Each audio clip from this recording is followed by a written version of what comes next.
আলাইকুম সুপ্রিয় দর্শক, আপনাদের সবাইকে রেবেকাস কুইজিনে আরও একটি নতুন পর্ব দেখার জন্য আমন্ত্রণ জানাচ্ছি। আজ আমি আপনাদের জন্য বাঙালির অতি প্রিয় একটি রেসিপি, মাছের রেসিপি নিয়ে এসেছি। এটি হচ্ছে রুই মাছের দোপেয়াজা। এটি করতে খুবই সহজ এবং খেতে খুবই অসাধারণ। আপনারা এটি সাদা ভাত, পোলাও সব কিছুর সাথে এনজয় করতে পারবেন। এটি আমার মায়ের রেসিপি। সহজভাবে এটি করার চেষ্টা করেছি, আশা করি আপনাদের ভালো লাগবে। চলুন দেখে নিই এটি কি করতে কি আমাদের প্রয়োজন। এর জন্য আমাদের লাগবে রুই মাছ, রুই বা কাতল যে কোনো মাছ দিয়ে আপনারা করতে পারেন। আমি এখানে 5 পিস মাছ নিয়েছি, আপনাদের যতটুকু প্রয়োজন আপনারা নেবেন সেটা।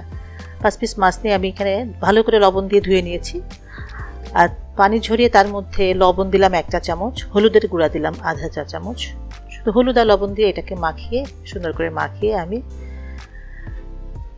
এবার তেল গরম করে 1/4 কাপ মতো তেল দিচ্ছি, ভাজার জন্য যতটুকু লাগে, পরে আবার তেল অ্যাড করা যাবে। তেলটা গরম হলে এবার আমি মাছগুলো ছেড়ে দিচ্ছি। একসাথে সব মাছ দেওয়ার দরকার নেই, তাতে উল্টাতে গেলে ভেঙে যেতে পারে। আমি এখানে অল্প করে করে ভাজছি, 2টা এভাবে ভাজবো। প্রথমে 3টা ভাজছি, তারপর 2টা ভেজে নেব। আপনার প্যান যদি বড় হয় সেক্ষেত্রে আরও কয়েকটা একসাথে দিতে পারবেন। আর মাছটা খুব বেশি করে ভাজবেন না, বেশি ভাজলে মাছটা আসলে ড্রাই হয়ে যায়, মাছের যে তেল থাকে ওটা বের হয়ে যায়, আর মাছটা খুব ড্রাই হয়ে যায়। হালকা করে ভেজে, খুব হালকা না, দেখুন এরকম একটা কালার যখন হয়ে যাবে উঠাই ফেলবো। এ তো একে একে সবগুলো হয়ে যাচ্ছে। এবার আমি 2 ব্যাচই করে নিয়েছি, 5টা মাছই ভাজা হয়ে গেছে, এবং এর মধ্যে আমি এবার আরও কিছুটা তেল দিলাম। তেল দিয়ে 1 কাপ পেঁয়াজ কুচি দিচ্ছি। পেঁয়াজ যদি বেশি দিতে চান, গ্রেভি বেশি খেতে চান, সেক্ষেত্রে পেঁয়াজ আর একটু বেশি দেওয়া যাবে। আর এখানে আমি 4-5টা মতো কাঁচামরিচ দিলাম, আসলে ঝালটা আপনাদের পছন্দ মতো দিয়ে। দেখুন এভাবে যখন কালারটা এরকম আসবে, বেরেস্তা কিন্তু করা যাবে না, বেরেস্তার আগের স্টেপ। এরকম কালার আসলে আমি এখানে 1/4 কাপ পেঁয়াজ বাটা দিচ্ছি। পেঁয়াজ খুব মিহি বাটা দিবেন না, চেষ্টা করবেন একটু কম বাটা আর কি। একেবারে ব্লেন্ডারে বাটার থেকে যদি এরকমটা দেন, এটার টেস্টটা বেশি ভালো হয়। একটু নাড়ার পরে আমি এখানে 1 চা চামচ লবণ দিচ্ছি, কারণ পেঁয়াজ দেওয়ার পরে কিন্তু লবণ দেওয়া হয়নি। লবণটা দিয়ে কিছুক্ষণ নাড়বো। মশলাটা খুব সুন্দর করে কষাতে হবে আসলে। 1 চা চামচ আমি রসুন বাটা দিলাম। আদা ব্যবহার করব না, শুধু রসুন দিয়ে করবো। চাইলে আপনারা অল্প একটু আদা দিতে পারেন। আরও কিছুক্ষণ কষালাম। এবার হলুদ গুঁড়া দিচ্ছি আধা চা চামচ, আর এখানে মরিচের গুঁড়া দিচ্ছি 1.5 চা চামচ। আপনারা মরিচের গুঁড়া কিন্তু আপনাদের ইচ্ছে মতো, আপনাদের স্বাদ অনুযায়ী দিবেন। কম দিতে চাইলে কম দিবেন, বেশি দিতে চাইলে আরেকটু বেশি দিতে পারেন। এবার দিচ্ছি, ওটা কষানো হয়ে গেলে দিলাম জিরার গুঁড়া 1 চা চামচ। আবার কষাচ্ছি।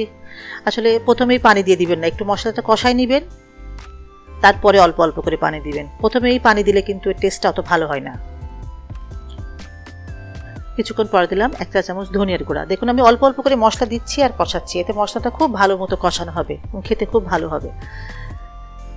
কিছুক্ষণ কষানোর পরে আবার একটু গরম পানি দিলাম। যখনই পানি দিবেন গরম পানি, এবং পানি একসাথে অনেক বেশি দিবেন না, অল্প অল্প দিবেন এবং কষাবেন। আবার কষাচ্ছি। দেখুন মাছটা কিন্তু ট্রাই করে দেখবেন। আবার একটু পানি দিলাম। এবার এরকমভাবে 2বার থেকে 3বার আমি পানি দিয়ে কষালাম। লাস্টে একটু ঝোলের জন্য পানি দিব, খুবই সামান্য, বেশি পানি দিব না। যেহেতু দোপেয়াজাটা একটু মাখা মাখা হয়, সেহেতু পানি বেশি দেওয়া লাগবে না। দেখুন পানিটা যখন একটু কমে আসবে, মানে তেলটা দেখা যাচ্ছে, সেই অবস্থায় আমি হালকা ঝোলঝোল অবস্থায় আমি মাছগুলো সাজিয়ে দিলাম, এবং এভাবে ঝাঁকিয়ে দিবেন। প্রথমেই উল্টাতে যাবেন না, অনেক সময় ভেঙে যেতে পারে। একটু ঝাঁকিয়ে দিলে তাহলে মাছগুলোর তলায় ধরে যাবে না। আপনারা চাইলে একটু ঢাকনা দিয়েও করতে পারেন। আমি আজকে ঢাকনা দিয়ে রান্না করিনি। আস্তে আস্তে উল্টাবেন, খুব সাবধানে। এক পাশ যখন একটু কষানো হয়ে যাবে একটু উল্টাই দিবেন। এই যে দেখুন, খুবই সাবধানে উল্টাবেন, ভেঙে না যায় যেন, খেয়াল করবেন ব্যাপারটা। এই একটা পাশ উল্টানোর পরে ওই পাশটা হওয়ার পরে আবার একটু ঝাঁকিয়ে দিতে হবে।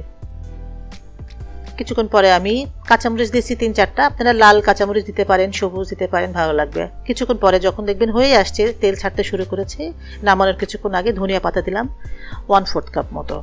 এটা আরেকটু বেশিও দেওয়া যায়, আর একটু কমও দেওয়া যায়, এটার কোনো পরিমাণ তেমন নেই। নিয়ে আস্তে আস্তে করে আরেকবার লাস্ট উল্টানো দিলাম আর কি। এবার উল্টাই, আর উল্টানো লাগবে না। আপনারা চেহারাটা দেখে বুঝতে পারছেন জিনিসটা কেমন হয়েছে। দেখতে পাচ্ছেন দর্শক, আমি অল্প লাস্টে একটু পানি দিয়ে দিলাম। যদি আপনারা ঝোল খেতে চান আর একটু সামান্য দিবেন, কিন্তু খুব বেশি কিন্তু এটা ঝোল ঝোল হয় না, একটু শুকনা শুকনাই হয়, ব্যাপারটা খেয়াল করবেন। হয়ে গেল আমাদের মাছ রান্না দোপেয়াজা। আপনারা দেখতে পাচ্ছেন, আশা করি দেখে বুঝতে পারছেন ব্যাপারটা কেমন হয়েছে। মাছটা কিন্তু খেতে খুবই মজা, এটা আমার মায়ের রেসিপি, খুবই ভালো লাগে এই মাছটা খেতে। এবং আমার বাচ্চারা মাছ খেতে চায় না, কিন্তু এটা করলে ওরা পছন্দ করে, খেয়ে নেয়। আশা করি আপনাদের ভালো লাগবে, আপনারা অতিথি আপ্যায়ন করতে পারবেন এটা দিয়ে।